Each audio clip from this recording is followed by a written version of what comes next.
একটা প্রশ্ন সচরাচর প্রিয় মুসল্লি ভাইয়েরা অনেকেই করে থাকেন। তো চিন্তা করলাম যে এই প্রশ্নটা যদি আমি আপনাদের সবাইকে শেয়ার করি তাহলে সবারই উপকার হবে। সেটা হলো যে ইমামের সাথে ছুটে যাওয়া রাকাতগুলো যখন পড়বো তখন কেরাত কোন রাকাতে পড়বো এবং বসবো কিভাবে, এই দুটা বিষয়ে আমরা হিমশিম খাচ্ছি। এই মাসালা অনেকেই জিজ্ঞেস করেন। আসলে এই মাসালাটা জানা অত্যন্ত জরুরি এবং অত্যন্ত গুরুত্বপূর্ণ একটা পয়েন্ট বা মাসালা। সেই হিসাবে আমি মাসালাটা বিস্তারিত বলতে চাই। তো আসলে এই মাসলাটা বোঝাবার জন্য যদি এক্সাম্পল দিই, মিসাল দিই, উদাহরণ দিই, তাহলে আপনাদের বোঝা সহজ হবে। যেমন মনে করেন আপনি 4 রাকাত বিশিষ্ট নামাজের মধ্যে ইমাম সাহেবের সাথে একেবারে শেষ রাকাত পেয়েছেন, তাহলে আপনি বাকি 3 রাকাত পড়বেন কিভাবে এবং সেই 3 রাকাতে বসবেন কিভাবে, বৈঠকটা হবে কোন রাকাতে। তো আমি প্রথমে বৈঠকের কথাটা বলে দিই, এরপরে কেরাতের কথাটা বলবো। বৈঠকের বিষয় যেহেতু আপনি ইমামের সাথে 1 রাকাত পেয়েছেন, তাহলে এরপরে যখন দাঁড়াবেন আপনি, তো দাঁড়িয়ে আপনি যেহেতু ইমামের সাথে 1 রাকাত, এরপরে দাঁড়িয়ে 1 রাকাত আপনার 1 রাকাত পড়া শেষ, তাহলে এবার বসবেন, বসে আত্মাহিয়াত পড়বেন। কারণ ইমামের সাথে 1 রাকাত হয়েছে এবং আপনি দাঁড়িয়ে 1 রাকাত পড়েছেন, 2 রাকাত যেহেতু হয়েছে এই হিসাবে বলবেন। এখন আপনি প্রশ্ন করতে পারেন যে ইমামের সাথে তো বসেছি, আসলে সেই বসাটা ছিল ইমামের ইত্তেবা হিসাবে বসা, কিন্তু এখন 2 রাকাত শেষে বসা যে ওয়াজিব সেই হিসাবে আপনি বসবেন।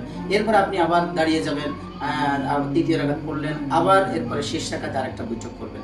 এটা হলো বৈঠকের বিষয়ের সমাধান।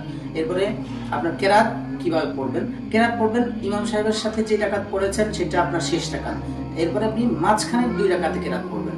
অর্থাৎ দাঁড়িয়ে প্রথম রাকাতে কেরাত পড়বেন, আপনার ছুটে যাওয়া প্রথম রাকাতে কেরাত পড়বেন, বসবেন, বসে আবার যখন উঠবেন অর্থাৎ তৃতীয় রাকাত, কিন্তু আপনার দ্বিতীয় রাকাত, দ্বিতীয় রাকাত আপনার ছুটে যাওয়া রাকাতগুলো দ্বিতীয় রাকাত, আর ইমাম সাহেবের সাথে পড়া রাকাত সহ তৃতীয় রাকাত। এই তৃতীয় রাকাতের শেষে অথবা আপনার চলে যাওয়া রাকাতের দ্বিতীয় রাকাতের শেষেও আপনি দ্বিতীয় রাকাতেও আপনি কেরাত পড়বেন।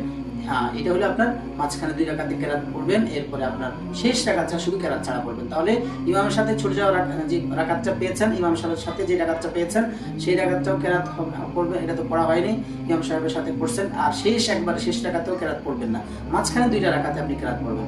তাহলে বৈঠকের বিষয়ে সমাধান হলো 4 রাকাত ছুটে যাওয়া নামাজের মধ্যে আপনি দাঁড়িয়ে যখন 1 রাকাত পড়বেন তখন বসবেন, এরপরে শেষ রাকাতে বসবেন। আবার কেরাতের বিষয়ে সমাধান হলো কেরাত মাঝখানে 2 রাকাতে পড়বেন। এটা হলো 4 রাকাত বিশিষ্ট নামাজ। আপনি যদি 2 রাকাত তো সহজেই, যদি 2 রাকাত ইমাম সাহেবের সাথে পান আর 2 রাকাত ছুটে যায়, তাহলে স্পষ্ট আপনি এই 2 রাকাত যেটা ইমাম সাহেবের সাথে পেয়েছেন এটাকে ধরতে হবে শেষ 2 রাকাত, আর এরপর আপনি দাঁড়িয়ে যে 2 রাকাত পড়বেন ওই 2 রাকাত আপনি 2 রাকাতই কেরাত পড়বেন। আর যদি এমন হয় যে 3 রাকাত বিশিষ্ট নামাজ, যেমন মাগরিবের নামাজে আপনি শেষ রাকাত পেয়েছেন ইমাম সাহেবের সাথে, তাহলে এই রাকাতে তো ইমাম সাহেবের সাথে বসেছেনই, এরপরের 2 রাকাত আপনি 2 রাকাতে বসবেন এবং 2 রাকাতে আপনি কেরাত পড়বেন।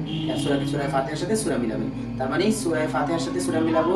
মাগরিবের 3 রাকাতে প্রথম রাকাত শেষ রাকাত যদি পাই, দাঁড়িয়ে আমি 2 রাকাত পড়লে 2 রাকাতেই বসবো এবং 2 রাকাতেই কেরাত পড়বো। এটা হলো আমাদের ছুটে যাওয়া রাকাতগুলো, ইমাম সাথে ছুটে যাওয়া রাকাতগুলো পড়ার, কেরাত পড়ার এবং বৈঠকের নিয়মাবলী।